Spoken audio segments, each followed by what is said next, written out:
الرحمن الرحیم الصلاۃ والسلام علیک سیدی یا رسول اللہ وعلی آلک و اصحابک سیدی یا حبیب اللہ۔ میرے دوستو، آج بسم اللہ الرحمن الرحیم والفجر ولیال عشر، سورۃ فجر ہے، پارہ ہے 30واں۔ اللہ تعالیٰ قسم کھا رہے ہیں فجر کی اور اس کے فوراً بعد ان مقدس اور ان خوبصورت 10 راتوں کی۔ مفسرین نے اس میں فرمایا ہے کہ اللہ تعالیٰ نے یہ جو یہاں سے راتیں مراد ہیں، ذی الحجہ کی 10 راتوں کا بھی اللہ تعالیٰ نے ذکر فرمایا، اور ساتھ ساتھ رمضان المبارک کی بھی آخری 10 راتوں کا ذکر فرمایا، اور اس کے ساتھ محرم الحرام کی بھی 10 راتوں کا ذکر فرمایا۔ تو قرآن مجید جن 10 مقدس راتوں کی قسم کھا رہا ہے،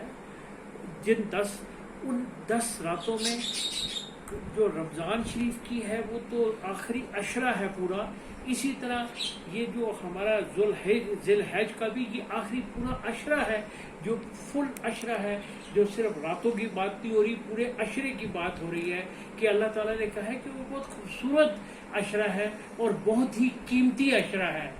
جس عشرے میں قرآن مجید نازل ہوا اور قرآن مجید کی ابتدا ہوئی وہ رمضان شریف کی آخری 10 راتیں تھی، جس کے اندر لیلۃ القدر بھی آتی ہے، اور اسی میں اللہ تعالیٰ نے قرآن مجید کی ابتدا کی، اور جو قرآن مجید کی انتہا ہوئی، جو آخری صورت نازل ہوئی، وہ 9 ذی الحج کو جب سرکار دو علیہ صلی اللہ علیہ وسلم نے آخری خطبہ دیا اس دن نازل ہوئی۔ اور اس کے بارے میں اللہ کے پیارے حبیب فرماتے ہیں کہ کسی اللہ تعالیٰ کو ان 10 راتوں سے زیادہ، ان 10 دنوں سے زیادہ کوئی بھی 10 دن محبوب نہیں ہے۔ ایک اور جگہ کے اوپر آپ صلی اللہ علیہ وسلم نے فرمایا، اور یہ بھی بخاری شریف کی حدیث شریف ہے، اور بخاری شریف میں میرے آقا صلی اللہ علیہ وسلم نے فرمایا ہے، آپ صلی اللہ علیہ وسلم کہتے ہیں کہ جو عرفات 10 ذی الحج 9 ذی الحج کا جو دن ہے، اس دن عرفہ کا جو دن ہے، اس دن اللہ کریم اتنے لوگوں کو جنت سے معافی کا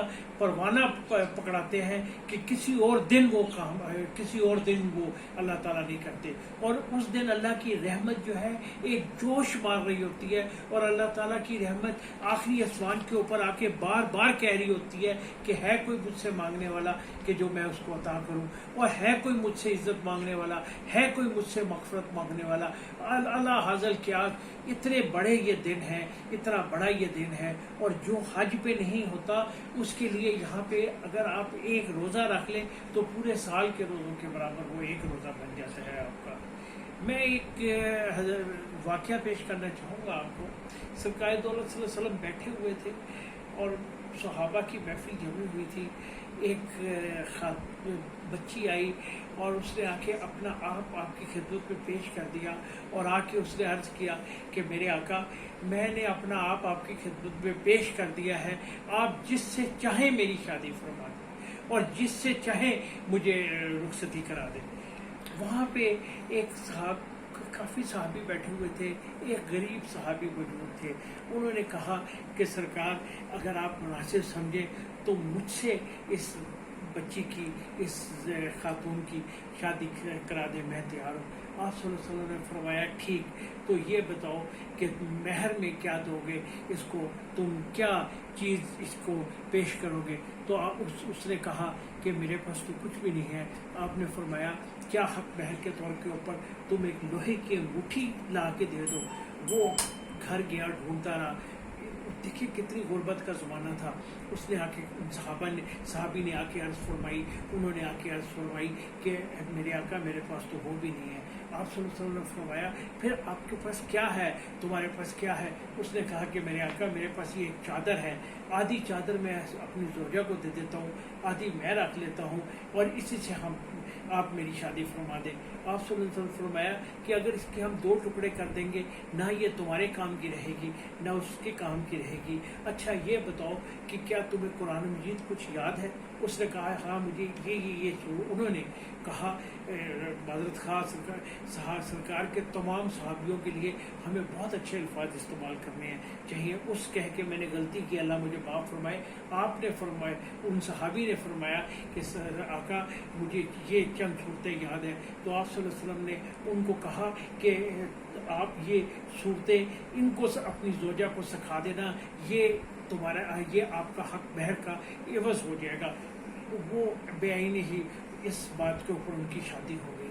اب میں جس چیز کی طرف آپ لوگوں کو لانا چاہ رہا تھا وہ یہ تھا کہ دیکھیں اس وقت غربت کا یہ عالم تھا کہ صحابہ شادی کے لیے بھی، اور اس شادی کا حکم آپ صلی اللہ علیہ وسلم نے یہ دیا۔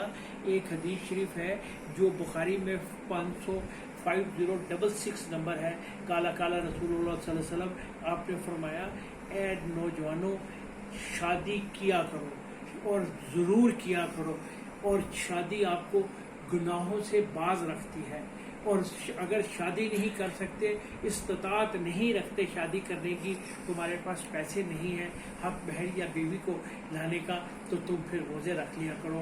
روزے بھی انسان کو برائیوں سے دور رکھتا ہے۔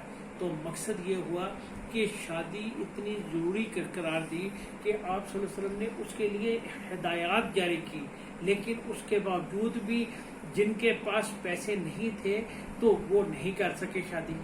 اور وہیں پر میں آپ کی توجہ مبذول کرانا چاہوں گا۔ اب جو میں بات کرنا چاہتا ہوں کہ سرکار دو علیہ وسلم 10 سال مدینہ پاک میں جو رہے، اور ہر سال نہر یعنی کہ آپ قربانی کرتے رہے۔ اِنَّا أَعْطَيْنَاكَ الْكَوْثَرَ فَصَلِّ لِرَبِّكَ وَانْحَرْ إِنَّ شَانِئَكَ هُوَ الْأَبْتَرُ۔ 10 سال آپ صلی اللہ علیہ وسلم نے قربانی کی، اور اتنی زیادہ قربانی کے اوپر زور دیا کہ ایک سال آپ نے 100 جانوروں کی قربانی کی، 100 سرخ اونٹوں کی قربانی فرمائی۔ اور آپ صلی اللہ علیہ وسلم نے یہاں تک فرمایا، کچھ حدیث میں ہے کہ قربانی اللہ تعالیٰ کو قربانی 10 ذی الحج یوم نہر والے دن سب سے زیادہ جو عمل محبوب ہے وہ قربانی کا ہے۔ اور ایک دفعہ اللہ تعالیٰ نے قرآن مجید میں فرمایا کہ تم تک میرے تک تمہارا گوشت نہیں پہنچتا یا خون نہیں پہنچتا، میرے پاس تمہاری نیتیں پہنچتی ہیں۔ اور ایک جگہ پہ فرمایا کہ یہ قربانی ہی ہوگی تمہاری جس کے اوپر تم بیٹھ کے بے دھڑک پل عرفات پار کر دو گے۔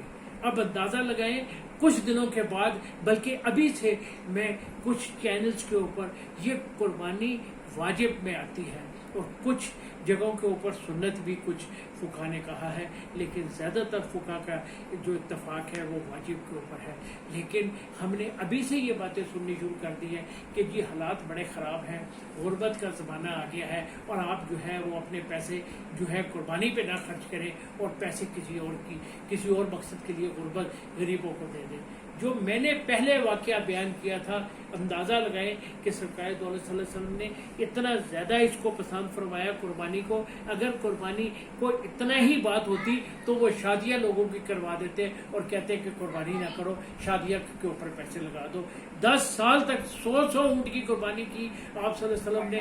جس کے پاس شادی کے پیسے نہیں تھے اس کو نہیں کی، وہ شادی نہیں بھی کر سکا، لیکن آپ نے یہ نہیں فرمایا کہ غربت کا علاج قربانی ہے۔ یہی میں صرف بیان کرنا چاہ رہا تھا کہ قربانی کو غربت کے ساتھ آپ مکس مت کریں، یہ ایک مکمل ہے۔